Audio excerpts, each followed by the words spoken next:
Hello dear student. आज हम discuss करने जा रहे हैं class B power amplifier. Class B power amplifier में ये होता है कि यहाँ पे जो आउटपुट सिग्नल है, आउटपुट सिग्नल इनपुट की एक साइकिल के लिए ही वर्क करता है। दैट मीन्स यहाँ पे पॉजिटिव हाफ साइकिल, अगर इनपुट का पॉजिटिव हाफ साइकिल है तो उसी के लिए मिलेगा। दैट मीन्स ये 180 डिग्री के लिए वर्क करता है। इसका मतलब ये हुआ कि यहाँ पे जो लोड लाइन है, लोड लाइन के बाद क्यू ऑपरेटिंग पॉइंट है, वो एक्स एक्सिस पे फिक्स किया जाता है। तो इस तरह से हम देख सकते हैं कि क्लास बी पावर एम्पलीफायर में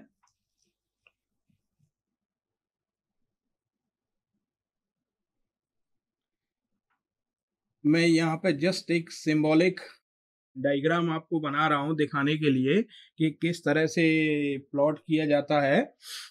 तो ये लोड लाइन वी सी ई और आई सी, यहाँ पे क्यू पॉइंट को एक्स एक्सिस पे, यहाँ ऑपरेटिंग पॉइंट को फिक्स किया जाता है। तो बेसिकली इससे होता क्या है कि एक साइकिल के लिए ही ये रन करता है।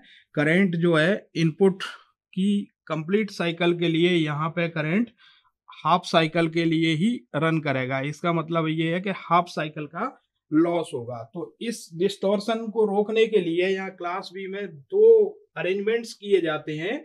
एक अरेंजमेंट में एक ही टाइप के ट्रांजिस्टर रख सकते हैं हम यहाँ पे, एनपीएन या फिर पीएनपी। दोनों ट्रांजिस्टर एनपीएन होंगे या फिर पीएनपी होंगे। और इस तरह की कॉन्फ़िगरेशन को कहा जाता है class B push pull power amplifier. Class B push pull power amplifier. यहाँ पे दो ट्रांजिस्टर लिए जाएंगे और दो ट्रांजिस्टर को दो ट्रांसफार्मर के साथ कनेक्ट किया जाएगा। एक ट्रांसफार्मर इनपुट के साथ कनेक्ट किया जाएगा जिसे ड्राइवर ट्रांसफार्मर बोला जाता है। दूसरे ट्रांसफार्मर को आउटपुट के साथ कनेक्ट किया जाएगा जिसे आउटपुट ट्रांसफार्मर बोला जाता है। और इन दोनों ट्रांसफार्मर्स के बीच में दो ट्रांजिस्टर यूज किए जाते हैं। यहाँ दोनों ट्रांजिस्टर कैसे होंगे, either it will be NPN type और these will be PNP type. तो यहाँ दोनों सेम टाइप के ट्रांजिस्टर होते हैं, इसलिए इसे class B push pull power amplifier बोला जाता है। दूसरा क्लास बी का जो ऑपरेशन है उसमें complementary symmetry class B push pull power amplifier बोला जाता है। उसमें एक ट्रांजिस्टर एनपीएन और दूसरा ट्रांजिस्टर एनपीए प्लस दूसरा ट्रांजिस्टर पीएनपी का यूज किया जाता है। तो इस तरह से यहाँ पे जो दोनों डिफरेंट ट्रांजिस्टर यूज किए जाते हैं और इस तरह की जो कॉन्फ़िगरेशन है उसे बोला जाता है complementary symmetry class B power amplifier. अब हम यहाँ पे वन बाय वन दोनों एम्पलीफायर्स को डिस्कस करेंगे क्लास बी के। पहला class B push pull power amplifier, दूसरा class B complementary symmetry power amplifier. दोनों को डिस्कस करेंगे सेपरेटली, दोनों के सर्किट डायग्राम देखेंगे, दोनों के ऑपरेशंस देखेंगे सेपरेटली। तो यहाँ से देखेंगे मैंने class B push pull power amplifier के लिए सर्किट डायग्राम ड्रॉ कर रखा है। देख सकते हैं यहाँ पे power supply, input supply complete cycle मतलब 360 डिग्री के लिए रन करेगा। यहाँ देखें तो ड्राइवर ट्रांसफार्मर मीन्स जो इनपुट के साथ कनेक्ट किया हुआ है, इनपुट सप्लाई के साथ कनेक्ट किया है, वो हमने ड्राइवर ट्रांसफार्मर के थ्रू कनेक्ट किया है। और driver transformer centre tap transformer है जो दो पार्ट में डिवाइड करेगा सप्लाई को। तो यहाँ देखें ये पॉजिटिव और यहाँ देखें तो negative. That means point A पे है पॉजिटिव सप्लाई और पॉइंट बी पे है नेगेटिव सप्लाई जाएगी। तो जब पॉजिटिव सप्लाई जाएगी पॉइंट ए पे, ये Q1 ट्रांजिस्टर को रन करेगा, ये इससे Q1 ट्रांजिस्टर ऑपरेशन में आएगा। उस समय जब Q1 ट्रांजिस्टर ऑपरेशन में आएगा तब Q2 ट्रांजिस्टर रन नहीं करेगा, दैट मीन्स ऑफ स्टेट में होगा। तो यहाँ मैंने एक सिंपल डायग्राम बना रखा है Q1 और Q2 के रनिंग के लिए। तो पॉजिटिव हाफ साइकिल में फर्स्ट जब Q1 ऑपरेट करेगा तब ये लोड के अक्रॉस पॉजिटिव हाफ साइकिल में आपको वेवफॉर्म मिलेगा। ये देखिए आउटपुट में ट्रांसफार्मर लगा रखा, आउटपुट ट्रांसफार्मर, उसमें N1 और N2, तो इस तरह से जो ट्रांसफार्मर रेशो है 2N1:N2 होगा। तो यहाँ पे जो इस करंट फ्लो करेगा फर्स्ट ट्रांसफार्मर के कारण, फर्स्ट ट्रांजिस्टर के कारण, उस समय लोड के अक्रॉस पॉजिटिव हाफ साइकिल में आपको वेवफॉर्म मिल जाएगा लोड के अक्रॉस।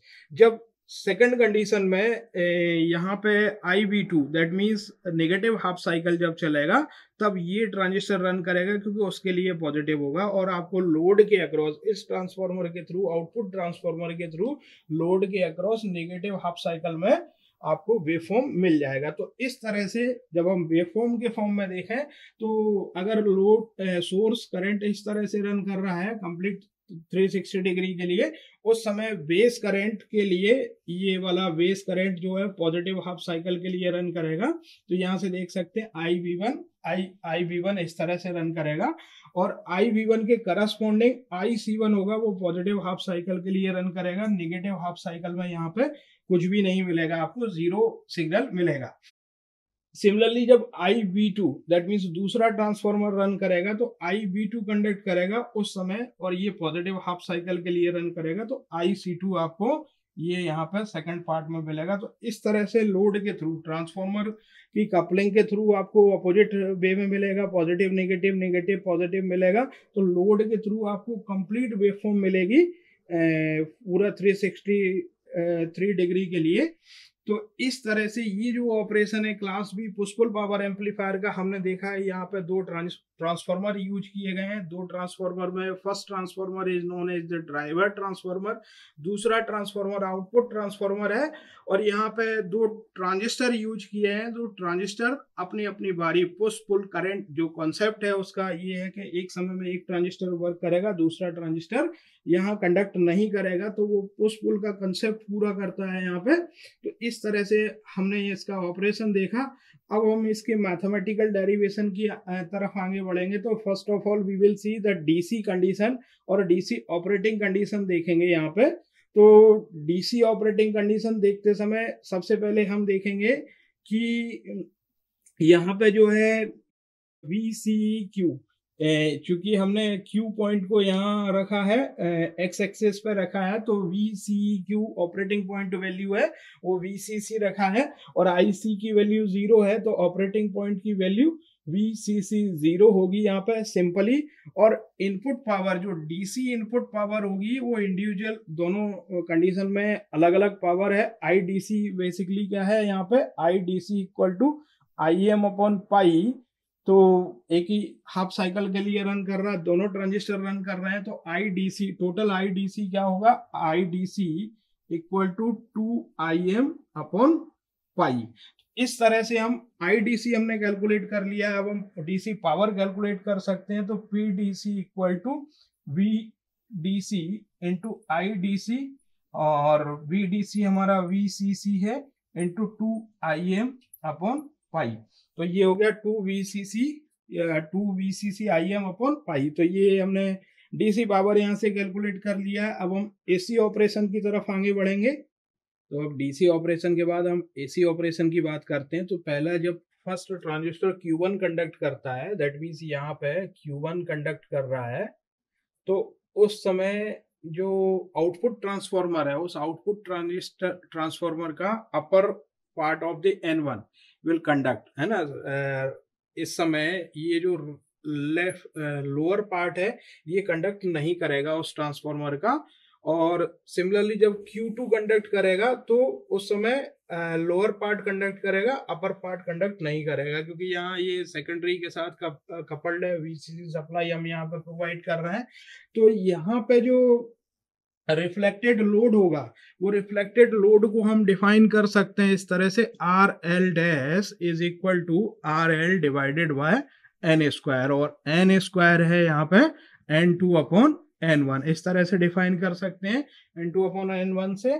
तो यहाँ जो लोड लाइन देखें, तो लोड लाइन में हम देखेंगे कि DC load line vertical load line होगी, क्योंकि यहाँ पे VCC और 0 है, तो डीसी लोड लाइन इस तरह से ड्रॉ होगी और एसी लोड लाइन जो ड्रॉ होगी वो with the slope of -1/RL dash से ड्रॉ होगी और यहाँ आई मैक्सिमम जो है एक केवल पॉजिटिव हाफ साइकिल के लिए आपको मिलेगा यहाँ पे।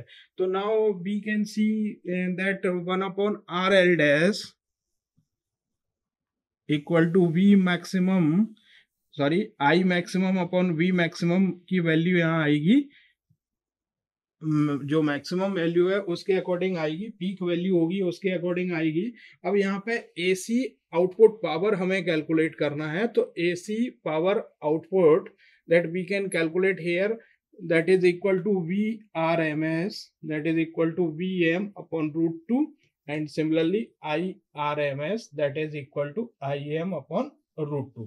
इसे कैलकुलेट कर सकते हैं। तो AC power that is equal to VRMS into IRMS that is equal to IRMS square into RL dash, और we can say VRMS square upon RL dash. इस तरह से हम डिफाइन कर सकते हैं। अगर पीक वैल्यू लेते हैं, यहाँ पे पीक वैल्यू का यूज करते हैं तो PAC डिफाइन कर सकते हैं VM square upon 2RL dash और IM square into 2IM square into 2, यहाँ वैल्यू का यूज कर सकते हैं VRMS और IRMS अपॉन 2।